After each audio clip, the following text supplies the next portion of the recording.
It's time, Keeper, to fulfill the most important part of your task as one who holds the staff. Are you ready to begin? Aletheia, circa 422 BC.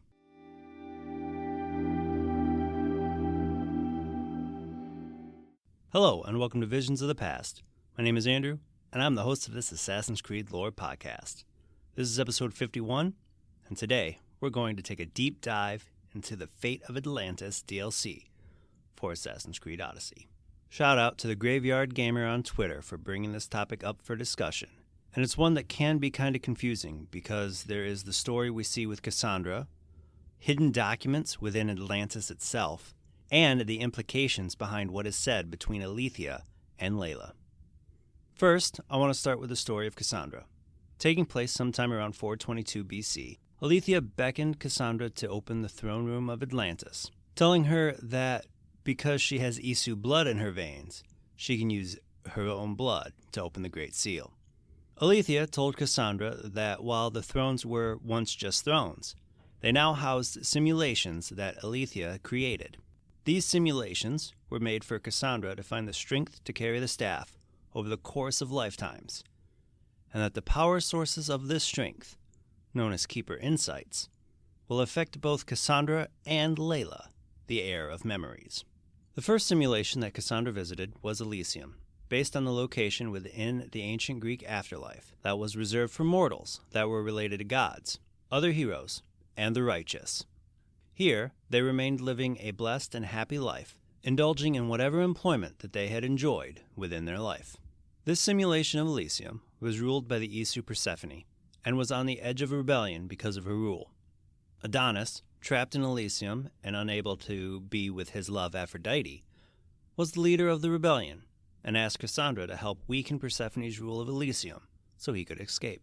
Hecate also tasked Cassandra to help undermine Persephone's rule, seemingly in order to rule Elysium herself.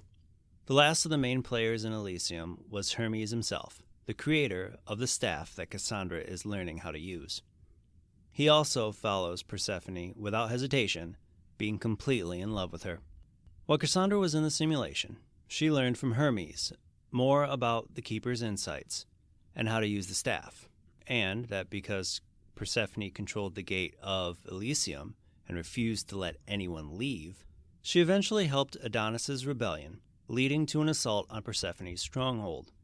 While it's unknown who won the battle, Cassandra made her way to the throne room, and while the details changed depending on the choices made in Elysium, Persephone's dog Ross jumped down the gate to the underworld after Persephone threw a piece of Eden down it.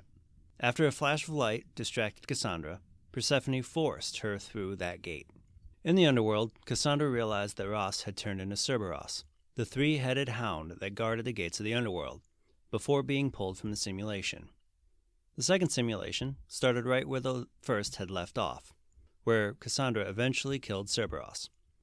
Taking the artifact from what appeared to be a collar around one of the three heads of Cerberus, she was able to resist its power, much like she was able when taking the Atlantis artifacts from the legendary monsters that guarded them. Hades then showed himself and told Cassandra of the repercussions of the death of Cerberus. Worried about the dead being able to cross over into the realm of the living, Hades charged Cassandra to find 4 legendary heroes to guard the 4 gates of his realm. Cassandra responded by stating that she would if Hades taught her how to use the staff. Hades relented and told her to search out Charon and help him, and that he would help her. Eventually, Cassandra found, defeated, and recruited Greek heroes Heracles, Achilles, Perseus, and Agamemnon to guard the gates of the underworld. She also found the armor of the fallen to help close Tartarus, based on the advice of Charon. During her exploits, Cassandra also came across Phoebe and helped her find her parents, allowing for Cassandra to give Phoebe a proper goodbye. Cassandra also came across other friends and enemies from her life while finding the underworld's Keeper's insights. After finding the heroes and the armor, along with coming across her friends and enemies, Hades informed Cassandra that he had 5 gates and intended her to guard the final gate. After refusing to teach Cassandra what he knew of the staff of Hermes, a fight broke out between the two. After the fight, Hades attempted to trap Cassandra into the final gate, which she kicked him in the face. ending the simulation. The final simulation started where the second left off.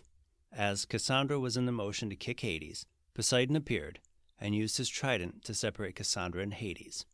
Poseidon told Cassandra that the only place she belonged was in Atlantis.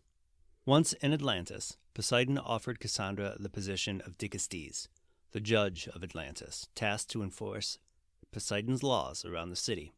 After agreeing, Poseidon spoke about the differences between the senses of Isu and humans, stating that the Isu are blessed with the sense of knowledge. Stating that the sense of knowledge is more than the connection she has with Icaros, which Poseidon called vision of the eagle, and that it does sleep within her, and to open it, the staff is the key, and that if she can fully awaken the sense of knowledge, she'll have mastered the staff. To grow this sense, Poseidon explained that all she had to do was find 3 keepers' insights within Atlantis. Cassandra also learned that she needed to fully activate her sense of knowledge to have full access to Atlantis. And to get out of the palace, she needed to find the Isu Codex, located within the palace, to start the progress, and to leave. This Isu Codex explained the role of the Dikastes in greater detail, but also started to bring out the sense of knowledge within Cassandra, prompting her to state that it felt like the staff was becoming part of her, and that it's like she can feel the Isu memories and hear their wisdom. As Cassandra searched for Isu codices and Keeper's insights to unlock her sense of knowledge, she found that helping Atlantis' citizens and finding Isu data caches that looks like they could be precursor boxes like we saw within Assassin's Creed Rogue and Assassin's Creed Embers, all helped unlock her sense of knowledge. Cassandra also met with Poseidon's son Atlas, who tasked her to help his brothers Gadrios, Ampheres, and Azaz with various tasks involving issues with the human population. After Cassandra helped Atlas's brothers and fully awakened her sense, she was approached by a human child who asked her to find his parents. Cassandra agreed, finding out that they were taken to an experimentation chamber within the city. Searching the chamber, she found replicas of the Minotaur, Cyclops, Withering Dread, and the Sphinx. After finding these monsters, Cassandra was approached by Aita, who admitted that he had created them. Cassandra eventually freed the child's parents and confronted Aida about breaking Poseidon's law. Aida responded by telling Cassandra that he was advancing knowledge for the betterment of Atlantis. Aida went on to antagonize her, and with the idea that it was too late to stop what he had already started. Besides the 4 monsters that Cassandra saw, Aida had numerous clones of Cassandra behind a locked door. If Cassandra chose to go into that room, Aida told her that she was the perfect vessel, and that she was what Project Olympios was always meant to be, an ultimate weapon, and that if they had an army of her that they could control, the upcoming war between the Isu and humans would be over in a heartbeat. After Cassandra saw Project Olympios, she returned to Poseidon's palace to discuss what she had seen. Eventually, Juno and Aida appeared and confirmed what Cassandra was talking about, claiming that even if Poseidon didn't want to admit it, war with the humans was coming. And that was a bigger problem than the solar flare that Poseidon was worried about. Juno did eventually admit that they created the Hecachondries to keep humans from revolting, and tried to threaten Poseidon to declare Aita the Dikastes Basileus, the leader of Atlantis. Poseidon responded by telling Cassandra to stop the Hecatonchires, while he was attacked by Aida and Juno. After Cassandra defeated the Hecatonchires, she once again found an artifact within the monster's chest, and she was once again able to keep from turning into the monster through her Isu DNA. Upon returning to Poseidon, Cassandra learned that Juno and Aida had been imprisoned, and after everything that happened, Cassandra stated that she intended to save everyone that had been affected by Poseidon's hubris. Poseidon takes this as a sign of Cassandra's judgment of Atlantis as a whole, and has her use the artifacts from Cerberus and the Hecatonchires and the Staff of Hermes to sink Atlantis. As Cassandra was about to do this, she stated that she wasn't just awakening her sense of knowledge, that she was unlocking the power to destroy the city. Poseidon confirmed that if the staff was in the wrong hands, it had the power to destroy everything, and that only Cassandra could be its keeper. As Cassandra sank the city, the simulation ended, taking her back to the throne room. Alethea informed her that the trials were over, and that she had experienced echoes of memories that were distorted but no less real. When asked who the memories belonged to, Alethea admitted that some were hers during her time as Dicastes of Atlantis. Alethea eventually broke down what the trials were meant to do for Cassandra. Meeting people from her past taught her how to say goodbye over and over, as death came for the people she knew, but not for her as long as she held the staff. Elysium was meant to show what ruling with extreme order does. The underworld was to show the devastation that comes with chaos. And Atlantis showed her how flawed the Isu themselves were. As Cassandra left Atlantis, Alethea told her that there was no path to power for the Keeper of the Staff, that even though she had the power to bring the world to its knees, that was not her role, and that she must use her strength to restrain the staff and to guard it. The story that I referred to at the beginning of the podcast that was hidden within documents were located within the Isu codices, of which there are 7 different sets. The first, titled The Father of Atlantis, recounts Poseidon's thoughts on human experimentation and that he plans to outlaw it in every cycle of Atlantis moving forward. Feeling that the lust for power corrupts the pursuit of genetic engineering in Atlantis, that the Isu either wields technology to control humans, or the humans use it to try and surpass the Isu, though both end up catastrophic. The next details a failed experiment as written by Aita's assistant. This codex detailed an instance where the assistant took one of Aita's experiments out for a day, and what happened after the experiment was taken into the arena. The IAOP Codex details notes from 3 separate Isu that came from a meeting between Persephone, Hades, and Poseidon, dealing with solar instability, along with the notes from genetic experiments and observations about electromagnetic activity in the sun's photosphere. The personal logs were short feelings from Diaprepes and an unknown Isu general, Melita, Azes, Mestor, Autochronos, Nicoles, and the arena champion, while most are of personal matters to the writers. A few discuss changings in Atlantis, but one, Diaprepes, goes so far as to discuss the crowns worn by Hades, Persephone, and Poseidon, having devices implanted in them that give them power to control thought and the actions of others. Poseidon's logs are mostly short backstories on his 10 sons, but the 11th log is about Aida. The log on Aida describes how Aida was one of the greatest minds of the Isu's Illuminat caste, but because he refused to stop human experimentation, he was banished from Atlantis. A 4-part encrypted message from an Isu wanting to be called Phanes, the ancient Greek god of procreation and the generation of new life, would only activate if it detected Isu-human hybrid DNA. This message was designed to activate for his daughter Eve, and discussed how Phanes worked on Project Anthropos to create the human race, and when humans refused to be subservient, and as pieces of Eden were created out of a metal alloy known only as adamant, he implanted neural controls that allowed these devices to control the human race. Eventually, Phanes fell in love with a human and removed her neural controls.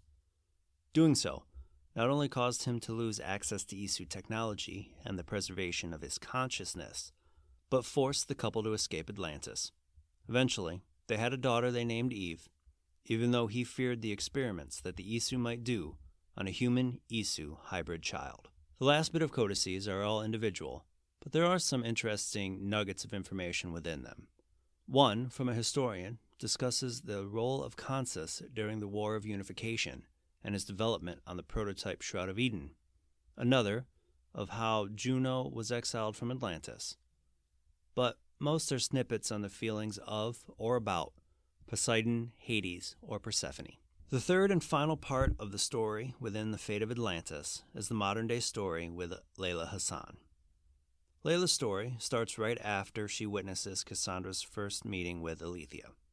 Here, Alethea calls her to the Great Seal of Atlantis, while her team thinks Alethea's voice might be part of the bleeding effect, as they can't hear her.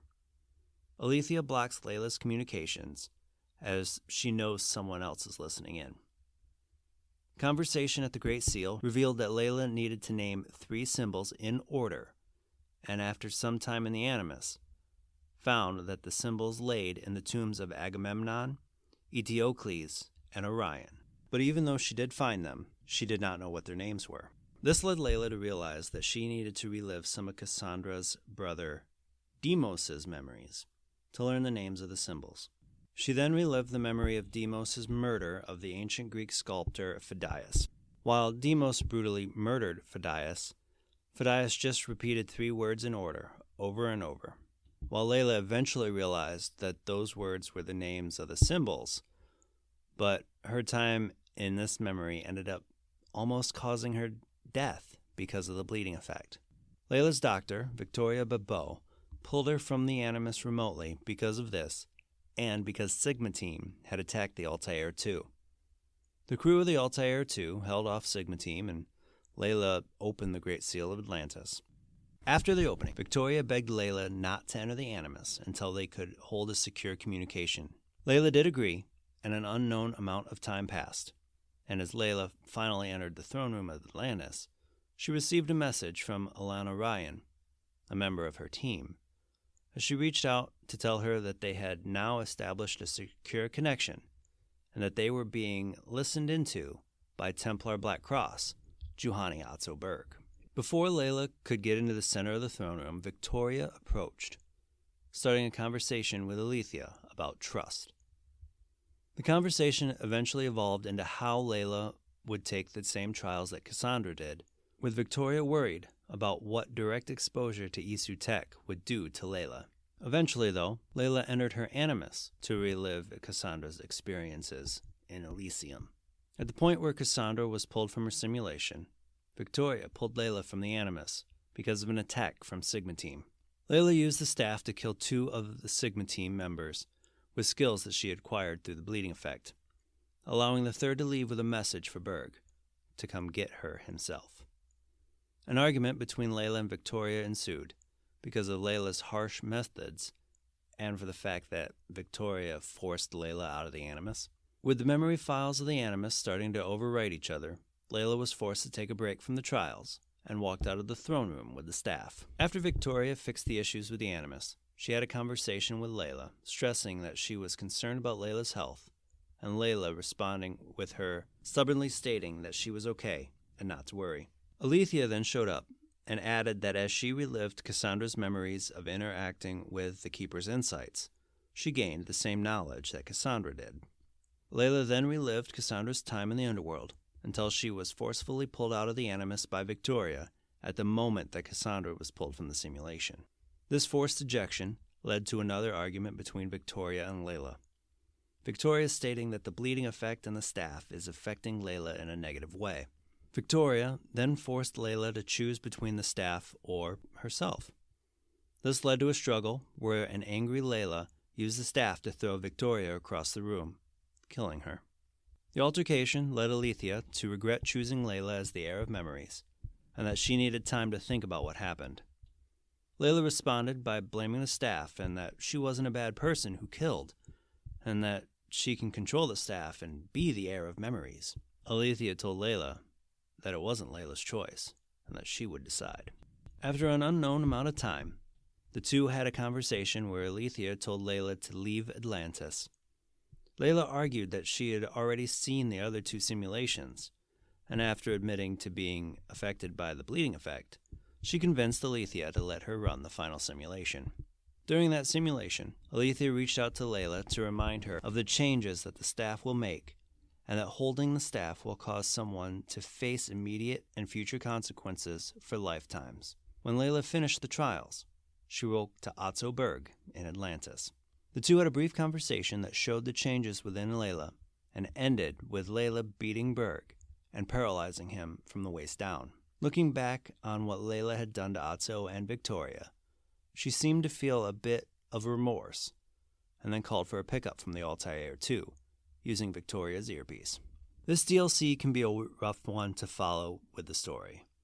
One of the things that makes this so rough is that the player is playing as Layla, who is reliving the life of Cassandra in the Animus, while Cassandra runs a simulation that was built by Alethea. When Alethea admitted to building the simulations, she stated that she built them from her own memories and memories of others. While we don't know exactly whose memories she used, We do know, based on who was in the underworld, that some were from Cassandra. How she got them is really anyone's guess. Personally, I assumed based on some of the things she said to Layla, is that she had access to view future probabilities and used that information to build the simulations. With it being a simulation, that brings into question Alethea's motivations. Was her only motivation to teach Cassandra and Layla how to wield the staff? Because that is something we can't know unless something comes out in Assassin's Creed Valhalla. It makes everything we see suspicious. At her interactions with Layla, it feels like it was meant to manipulate her for some unknown reason. When you take the dubious nature of the simulations and add the potential inaccuracy of Layla's animus, it's difficult not to look at the experiences of Cassandra and the information that she found as 100% truth, even though there is some information in there that would add a lot of information on the lives of Isu. The one story that we do have to look at through a straight lens is Layla's. Her story shows her issues with the bleeding effect and the effect the staff has on her. It also seems to confirm that Layla has little to no Isu DNA within her, as she needs to open the throne room with a password instead of her blood, and she uses the animus for the trials instead of the simulations themselves. I also wonder if that is why she has so much of an issue with the bleeding effect and the staff. Thank you for listening, for your love of Assassin's Creed, and for joining me today. I release new episodes every Tuesday, so be sure to tune in for those. And if you love Visions of the Past podcast, I'd love for you to subscribe, rate, and give a review on Apple Podcasts. If you have any questions about Assassin's Creed or topics that you'd like me to cover, please feel free to hit me up on Twitter and Instagram at visions_AC, and you can find those links in the show notes below. Until next time, my assassin friends, make sure to follow the Creed. And to those Templars listening, may the Father of Understanding guide you.